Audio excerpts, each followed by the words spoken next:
Good afternoon students. संस्कार भारती की online classes में आपका स्वागत है।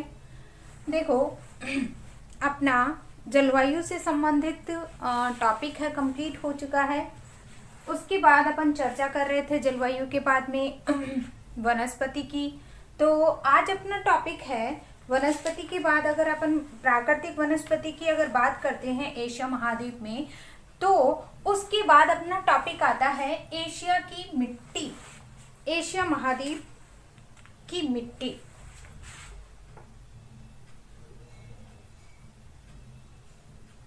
एशिया महाद्वीप या एशिया मिट्टी लिख लेते हैं, एशिया की मिट्टी।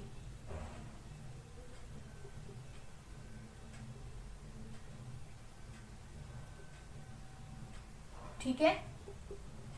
देखो, एशिया महाद्वीप की देखो नॉर्मली अगर अपन देखते हैं तो मिट्टी है वो बनती किससे है या मिट्टी है उसका निर्माण किससे होता है। तो सबसे पहले तो अपन ये देखेंगे कि मिट्टी है वो कहते किसे हैं, मिट्टी का निर्माण है वो किससे हुआ है।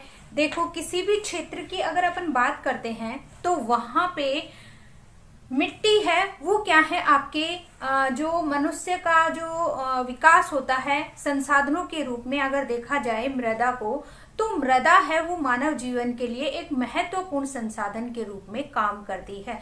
क्योंकि आपका जो धरातल बना हुआ है उस धरातल के ऊपर रहते हुए मानव का जो विकास होता है, मानव अपना जो पालन पोषण करता है, अपने मूलभूत आवश्यकताओं की पूर्ति करता है या जो भोजन से संबंधित है, तो ये सारी आवश्यकताएं हैं कहाँ पे रह के पूरी होती हैं, मृदा की या मिट्टी। ठीक है, मृदा या मिट्टी के ऊपर ही मानव क्या करता है, अपना विकास है वो कर पाता है। जिस तरीके से मानव जल के बिना मानव के लिए कह सकते हैं कि जल है वो जीवन है, उसी आधार के ऊपर कह सकते हैं कि अगर मृदा नहीं होगी, मिट्टी नहीं होगी, तो मानव का जो वो अपनी आवश्यकता है खाना भोजन वो उसको प्राप्त नहीं हो पाएगा। देखो, मृदा के ऊपर मानव ही नहीं, जीव जंतु, पेड़ पौधे, कृषि संसाधन, जितने भी उद्योग धंधे हैं सभी क्या हैं, आपके मृदा या धरातल के ऊपर ही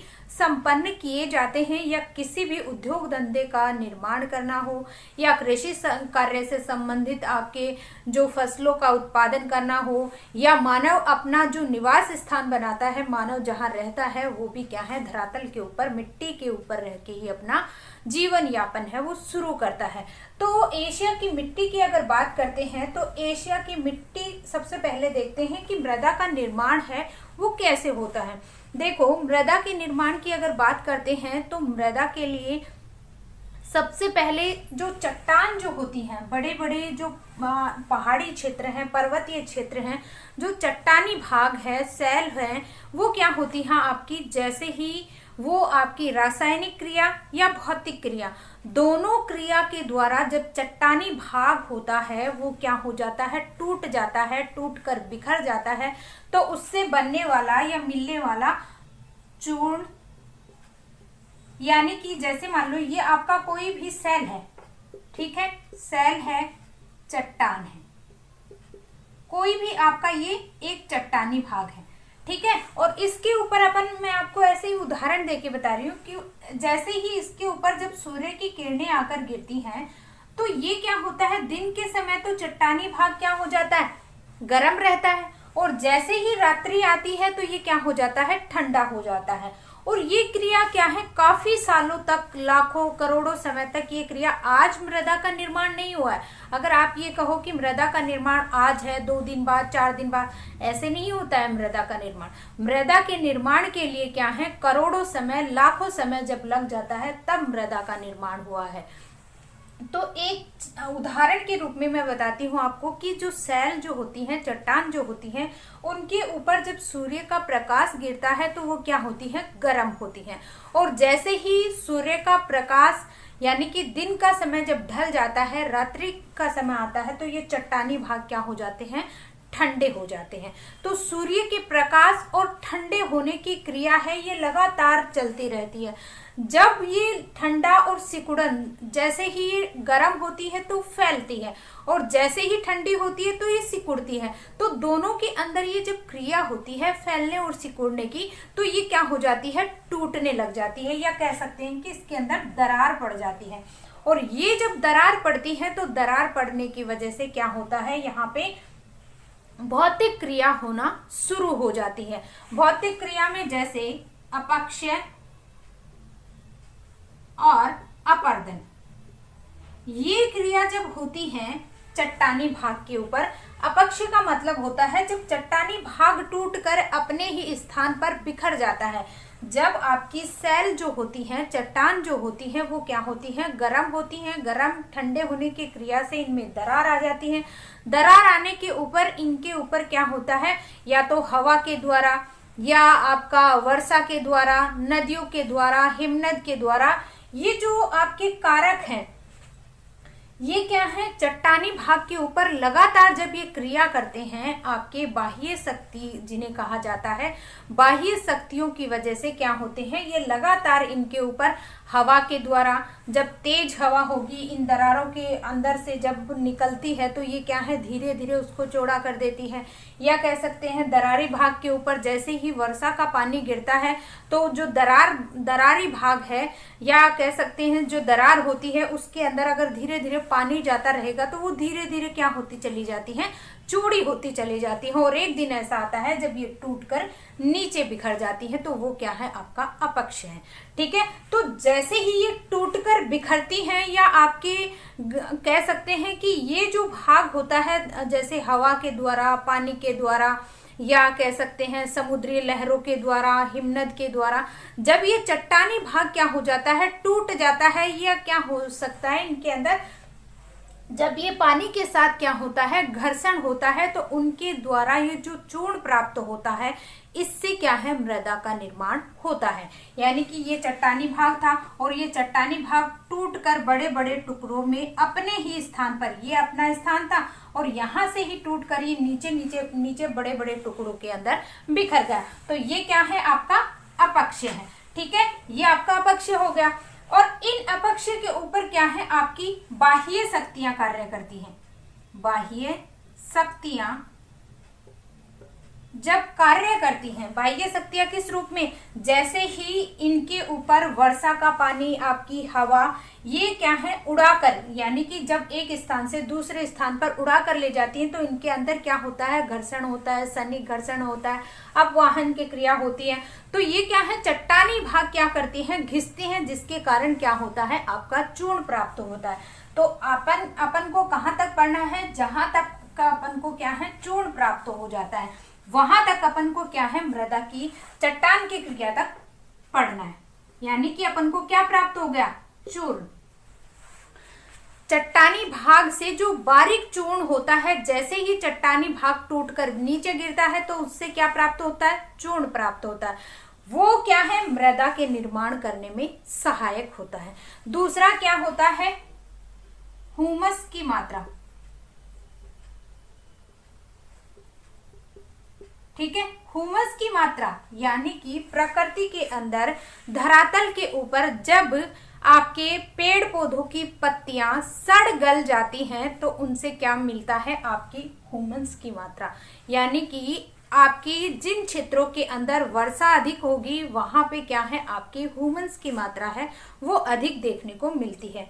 क्यों देखने को मिलेगी, क्योंकि जिन क्षेत्रों के अंदर आपके वनस्पति अधिक होगी तो वहां की पेड़ पौधों की पत्तियां हैं वो भी क्या होंगी, नीचे गिरेंगी, या आपके जीव जंतुओं की हड्डियां हैं ये क्या हो जाती हैं, जैसे ही सड़ गल जाती हैं उनसे आपका जैसे जीव जंतु जो हैं, आपके पशु पक्षी हैं, उनसे जो खाद प्राप्त होती है उनके द्वारा भी क्या है, आपके मृदा के अंदर ह्यूमस की मात्रा होती है। तो ये जो पत्तियां हैं, वनस्पति है, आपके जीव जंतु हैं, पेड़ पौधे हैं, जब ये क्या हो जाते हैं, सड़ने गलने लग जाते हैं तो उनसे क्या प्राप्त होती है, ह्यूमस की मात्रा प्राप्त होती है। तो इस तरीके से क्या है, प्रकृति के अंदर क्या है, एक तो चट्टानी भाग का टूटना फूटना, और ये इसी के साथ साथ आपके वनस्पति के अंदर, जब वो वनस्पति के अंदर जो पेड़ पौधे होते हैं उनकी पत्तियां जब सड़ गल जाती हैं, उनका अंश, इन सब से क्या है आपके मृदा का निर्माण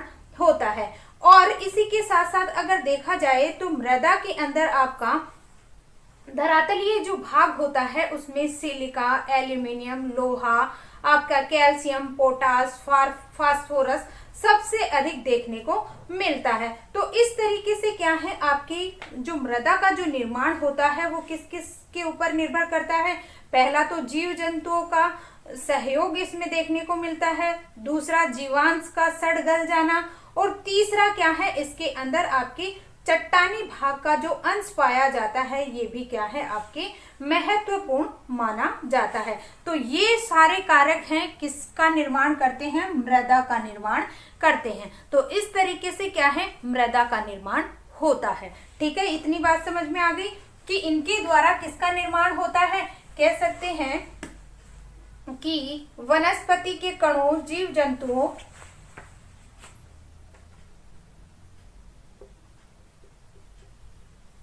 के कणों व जीव जंतुओं के, वनस्पति के कणों, जीव जंतुओं या जीवांश की मात्रा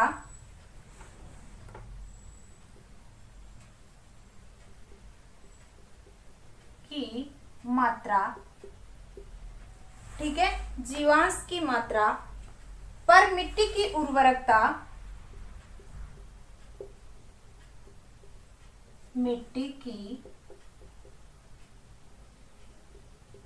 उर्वरकता, ठीक है, निर्भर करती है।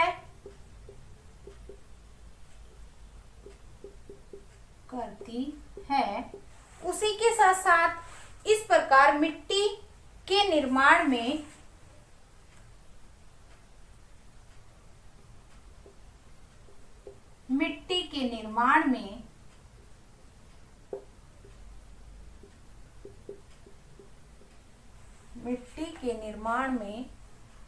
चट्टानें,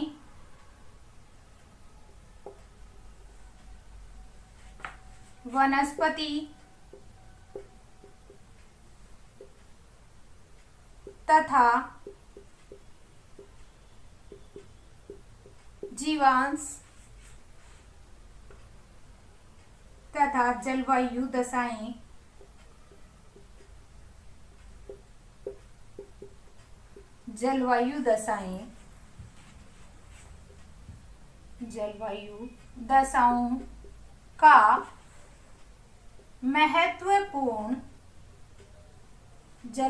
दशाओं का महत्वपूर्ण सहयोग होता है। ये क्या है आपके मिट्टी का जो निर्माण होता है किन किन के द्वारा, चट्टानों से, वनस्पति से, जीवांश की मात्रा और जलवायु की दशाएं। जिस क्षेत्र में जैसी जलवायु होगी वहां पे मिट्टी का निर्माण भी वैसा ही होता है। और वनस्पति के कणों व जीवांश की मात्रा पर मिट्टी की उर्वरकता है वो निर्भर करती है। जहां पे आपकी उर्वरकता, वनस्पति के कण हैं वो अधिक पाए जाएंगे, वनस्पति अधिक पाए जाएगी, उस क्षेत्र के अंदर आपकी जो मृदा होगी वो भी क्या होगी, अधिक उपजाऊ देखने को मिलेगी। अब बात करते हैं कि एशिया महाद्वीप है वो क्या है। एशिया महाद्वीप के अंदर भी क्या है, कृषि कार्य कह सकते हैं कि मिट्टी का जो अधिक उपयोग करता है। कह सकते हैं कि 63%, 63% भाग है एशिया का, वो क्या है, कृषि कार्य में संलग्न है। तो कृषि कहाँ पे की जाएगी, मिट्टी पर। इसलिए आपका एशिया महाद्वीप के लिए अगर देखा जाए तो एशिया महाद्वीप के अधिकांश जो देश हैं वो क्या है, 63% से अधिक जनसंख्या कृषि कार्य में लगी हुई है। और इस प्रकार अपन कह सकते हैं कि एशिया महाद्वीप की 2/3 जनसंख्या प्रत्यक्ष रूप से मृदा के ऊपर निर्भर करती है। इस प्रकार से मानव का जो जीवन है वो आर्थिक रूप से क्या है, मृदा या जलवायु का प्रभाव है वो किसके ऊपर देखने को पड़ता है, जलवायु और मृदा का प्रभाव स्पष्ट रूप से दिखाई देता है। किसके ऊपर, आपकी जनसंख्या के ऊपर, क्योंकि आपका 63% जो कृषि कार्य किए जाते हैं एशिया महाद्वीप में, 63% जो लोगों का प्रतिशत है वो किस में लगे हुए हैं, कृषि के ऊपर निर्भर है। और उसी के साथ साथ यहाँ पे 2/3 जनसंख्या अगर देखी जाए तो किसके ऊपर निर्भर है, मृदा के ऊपर निर्भर करती है। उसी तरीके से अगर देखा जाए तो मिट्टी पर कृषि के अलावा एशिया महाद्वीप की प्राकृतिक वनस्पति भी निर्भर करती है, जो पशुओं को भोजन प्राप्त करने के अलावा मनुष्य की आर्थिक लाभ भी पहुंचाती है, जिसमें आपके अनेक प्रकार के उद्योग धंधे हैं, प्राकृतिक वनस्पति है, आपके जो प्राकृतिक वनस्पति के ऊपर निर्भर जैसे फर्नीचर व्यवसाय है, उसी के साथ साथ आपका कागज है, लुगदी है, रबर, ये जो व्यवसाय किया जाता है वो किसके ऊपर निर्भर करता है, आपका धरातल या मृदा के ऊपर निर्भर करता है। एशिया महाद्वीप में क्या है, वन तथा घास के मैदानों का वितरण मिट्टी पर निर्भर करता है, या कह सकते हैं कि यहाँ पे जो मिट्टी की उपजाऊपन जहाँ पे अधिक होगी वहां पे एशिया महाद्वीप के अंदर जनसंख्या है वो भी अधिक देखने को मिलती है। यानी कि जिस क्षेत्र के अंदर, ये चाहे आपका एशिया महाद्वीप है, और एशिया महाद्वीप में जैसे आपके जितने भी देश आते हैं, भारत है, पाकिस्तान है, बांग्लादेश है, जितने भी देश आते हैं उनके ऊपर किसका प्रभाव देखने को मिलता है, मिट्टी यानी कि जिस क्षेत्र में जैसी वनस्पति होगी, जहां पे वनस्पति अधिक होगी वहां पे क्या होगी, मृदा अधिक उपजाऊ होगी, और जहां पे अधिक उपजाऊ मृदा मिलेगी वहां पे लोगों का बसाव है, सघन जनसंख्या है देखने को मिलेगी। तो इस तरीके से अगर देखा जाए निष्कर्ष रूप में तो 63% जनसंख्या है एशिया महाद्वीप की आपकी किसके ऊपर निर्भर करती है, मृदा के ऊपर निर्भर करती है। अब मृदा की परिभाषा देख लीजिए। हुग बनेट के अनुसार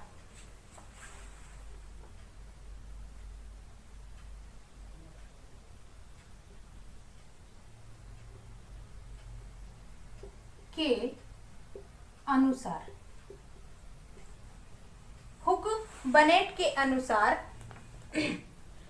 मिट्टी भूतल पर मिलने वाली असंगठित पदार्थों की, मिट्टी भूतल पर मिलने वाली असंगठित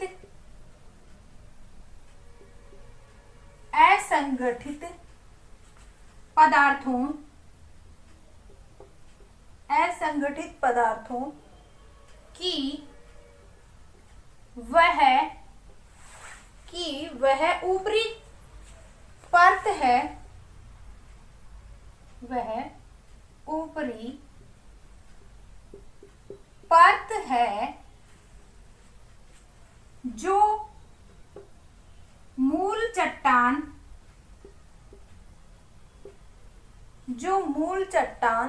तथा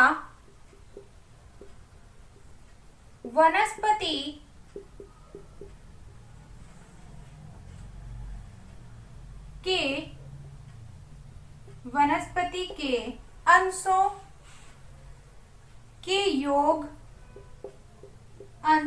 के योग से बनती है। क्या, मिट्टी। किसने कहा है, हुग बनेट के अनुसार मिट्टी भूतल पर मिलने वाली असंगठित पदार्थों की वह ऊपरी परत है जो मूल चट्टान तथा वनस्पति के अंशों के योग से बनती है। यानी कि हुग ने क्या कहा है, धरातल की जो सबसे ऊपरी परत होती है वो क्या है, अनेक प्रकार की असंगठित चट्टानों या असंगठित पदार्थों से मिलकर बनी हुई है, और वो उसका जो निर्माण है वो किससे हुआ है, आपके चट्टान और वनस्पति के अंश से मिलकर बना है, जो मैं आप लोगों को पहले समझा चुकी हूँ। ठीक है, तो ये परिभाषा आप स्क्रीनशॉट ले लीजिए।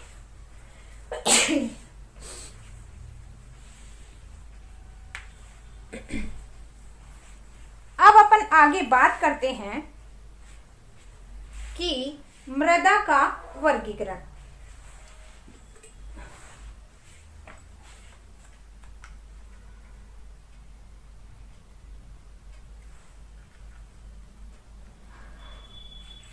ठीक है, ये तो आपकी क्या हो गई मृदा की परिभाषा। उसके बाद अपन बात करते हैं मृदा का वर्गीकरण। मृदा के वर्गीकरण की अगर चर्चा करते हैं तो मृदा को कितने हिस्सों में बांटा गया है। एशिया महाद्वीप की मृदा को 8 भागों में बांटा गया है।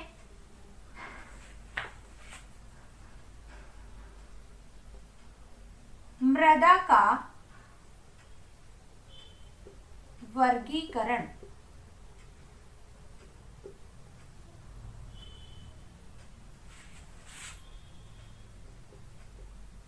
मिट्टी या मृदा का वर्गीकरण।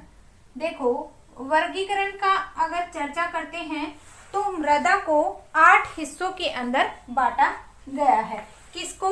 एशिया महाद्वीप की मृदा को, जिसमें सबसे पहले आपकी आती है टुंड्रा मृदा, जो आपकी क्या है उत्तरी साइबेरिया के अंदर देखने को मिलती है। दूसरी आपकी आती है पोडसोल मिट्टी। तीसरी आती है आपकी काली मिट्टी। चौथी आती है चेस्टनट मिट्टी। पांचवी है मरुस्थलीय मिट्टी। छठी है आपकी पीली मिट्टी। सातवीं है लाल मिट्टी और लास्ट है पर्वतीय मिट्टी। पर्वतीय मिट्टी की अगर चर्चा करते हैं तो आपकी क्या है मध्यवर्ती एशिया के अंदर अनेक प्रकार की पर्वत श्रृंखलाएं देखने को मिलती हैं, जहां पे आपकी पर्वतीय मिट्टी है देखने को मिलती है। तो इस तरीके से एशिया महाद्वीप के अंदर 8 प्रकार की मिट्टी है देखने को मिलती है। कौन कौन सी? टुंड्रा मिट्टी, दूसरी पोड सोल मिट्टी,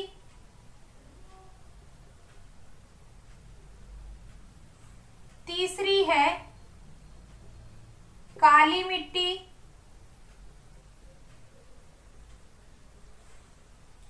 चौथी है चेस्टनट मिट्टी,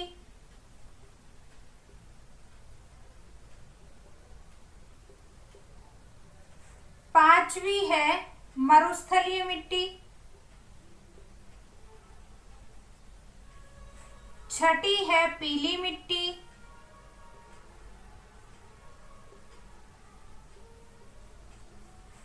सातवीं है लाल मिट्टी,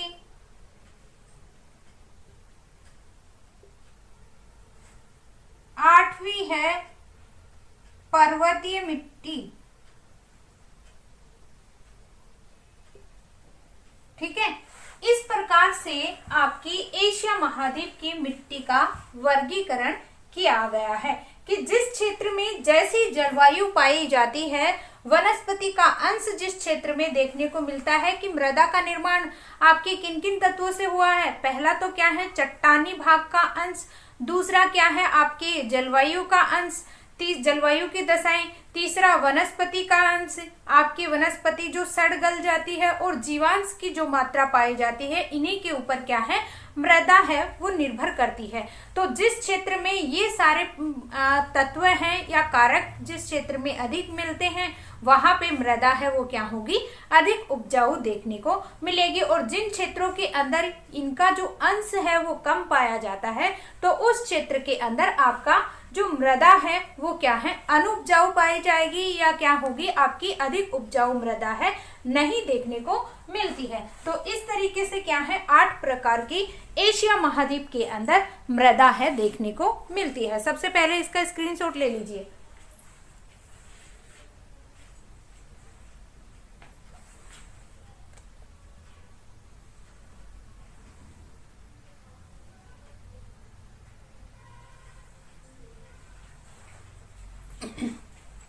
अब सबसे पहले बात करते हैं पहली मिट्टी की, टुंड्रा मिट्टी।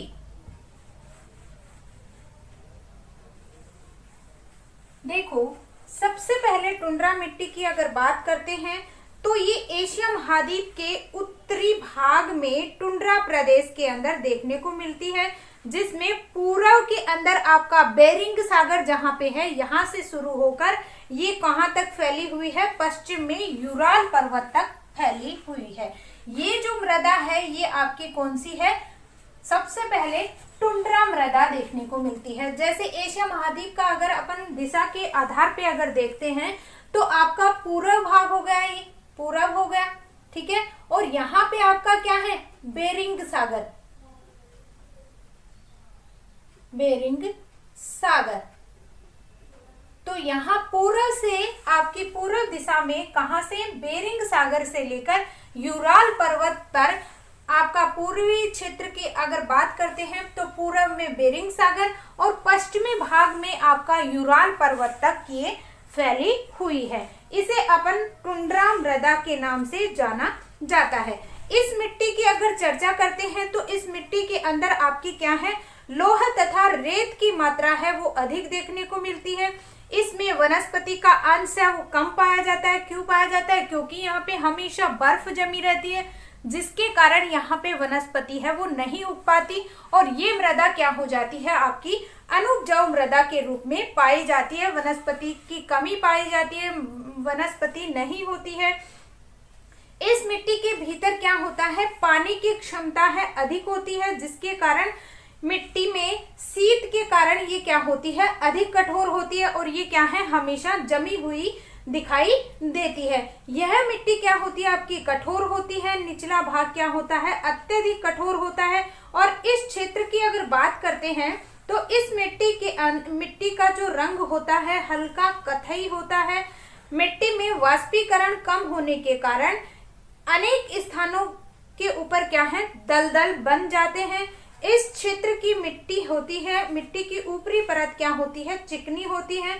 ग्रीष्म काल में पपड़ी जम जाती है और आर्थिक दृष्टि से अगर देखा जाए तो इसका कोई महत्व नहीं है। कृषि कार्य यहाँ पे नहीं हो सकता क्योंकि इस प्रकार की जलवायु यहाँ पे क्या है, यहाँ की जलवायु है वो कृषि के अयोग्य देखने को मिलती है। तो ये सारी विशेषताएं किसकी हैं, आपकी टुंड्रा मृदा की देखने को मिलती हैं। ये भाग क्या बन जाता है, दलदली बन जाता है, क्योंकि यहाँ पे हमेशा बर्फ जमी रहती है, जिसके कारण जो आपका मिट्टी के अंदर क्या है, गहरी जो मिट्टी होती है वो क्या हो जाती है, कठोर हो जाती है। हमेशा क्या है, वहां पे बर्फ जमे रहने के कारण वहां के क्षेत्र क्या बन जाते हैं, दलदल बन जाते हैं। तो बात कर लेते हैं इसकी विशेषता की। यह मिट्टी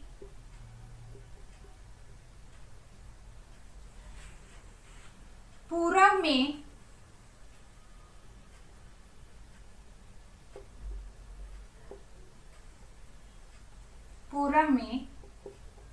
बेरिंग सागर से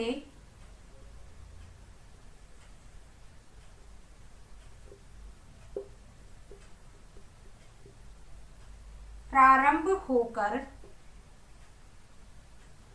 पश्चिम में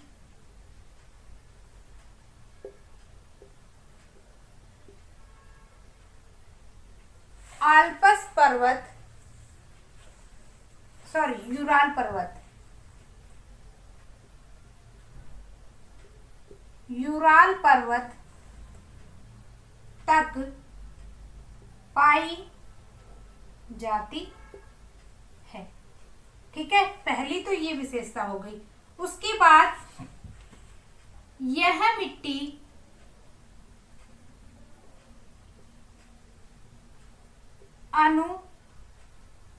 अनुपजाऊ होती है। वनस्पति का अंश नहीं पाया जाता,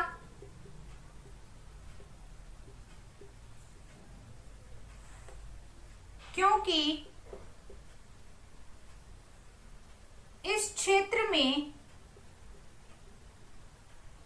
बर्फ जमी रहती है, जिससे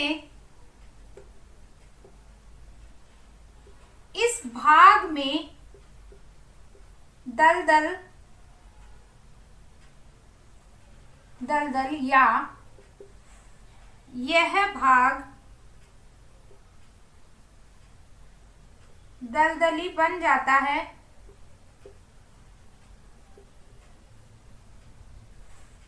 क्योंकि वाष्पीकरण नहीं हो पाता।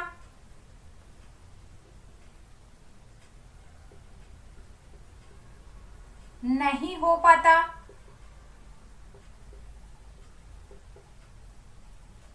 और कृषि कार्य के लिए अनुपजाऊ है, उद्योग धंधों के लिए उपजाऊ है। इस मृदा के लिए क्या है, वनस्पति का अंश है वो भी नहीं पाया जाता। और इस क्षेत्र की जो ऊपरी परत है वो क्या है, आपकी चिकनी होती है। पहले इसका स्क्रीनशॉट ले लीजिए। ये आपकी कौन सी है, टुंड्रा मृदा है, देखने को मिलती है, जो बेरिंग सागर से लेकर यूराल पर्वत तक फैली हुई है।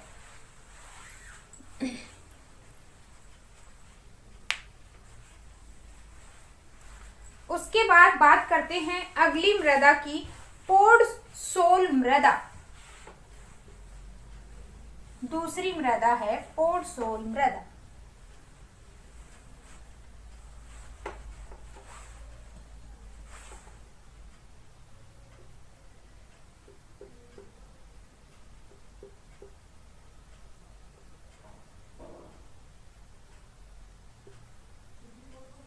पोडसोल मृदा, पोडसोल मृदा की अगर बात करते हैं तो यह मृदा है आपकी पोडसोल मृदा। इसका विस्तार है वो एशिया महाद्वीप में साइबेरिया का जो क्षेत्र है, साइबेरिया के नुकीली पत्ती वाले कोणधारी वन इस क्षेत्र के अंदर मिलते हैं।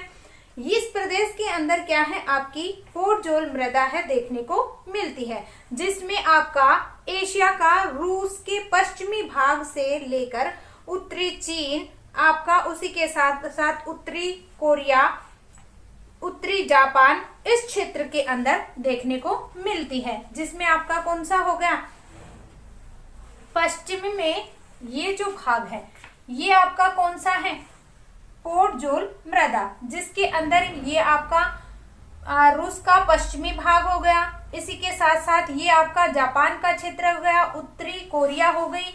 इस भाग के अंदर क्या है, आपकी कौन सी मृदा पाई जाती है, पोडसोल मृदा पाई जाती है।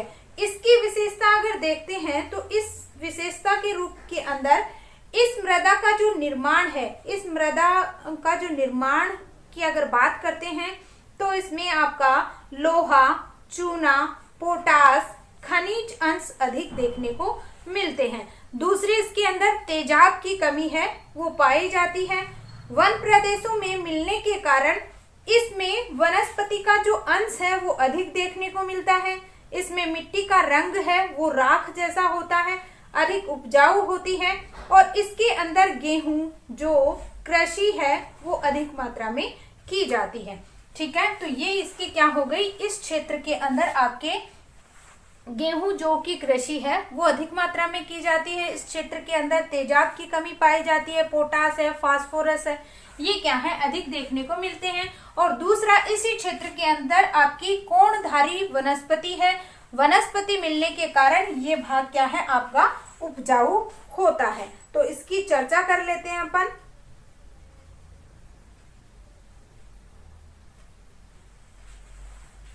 पोडसोल मृदा की, इस मृदा का विस्तार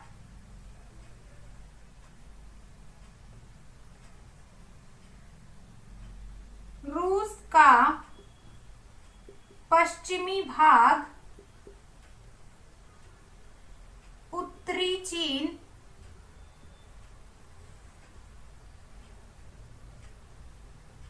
उत्तरी कोरिया,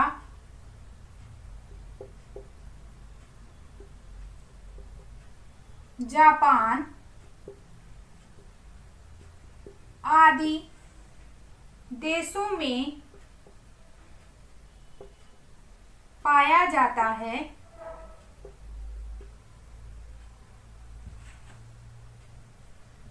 इसमें तेजाब की कमी मिलती है। उसी के साथ साथ इस क्षेत्र के अंदर क्या है आपकी पोटास,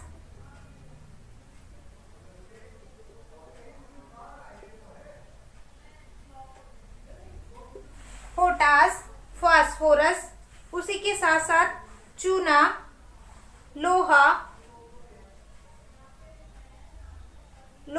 चूना,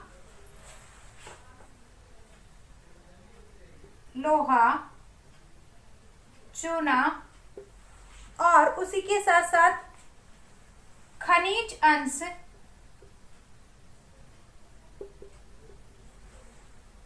पाए जाते हैं, जिससे ये अधिक उपयोगी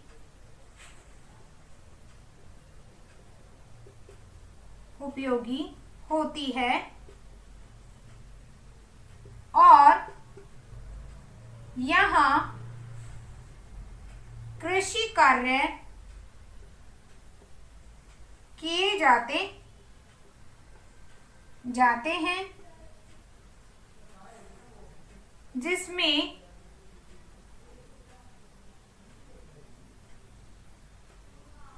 गेहूं, जो कि कृषि अधिक की जाती है।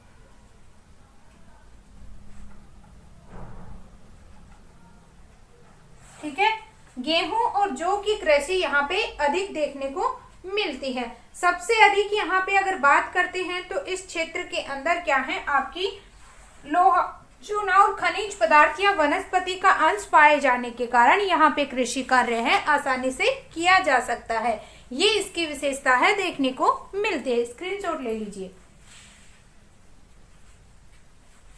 ठीक है, तो ये कौन सा हो गया आपका, ये आपका रूस का पश्चिमी भाग, इसी के साथ साथ जापान, आपका ये जापान वाला क्षेत्र, उत्तरी कोरिया, चीन का उत्तरी भाग, इस क्षेत्र के अंदर आपकी 4 जोल मृदा है देखने को मिलती है। तो आज के लिए बस इतना ही, आगे कल चर्चा करेंगे। धन्यवाद।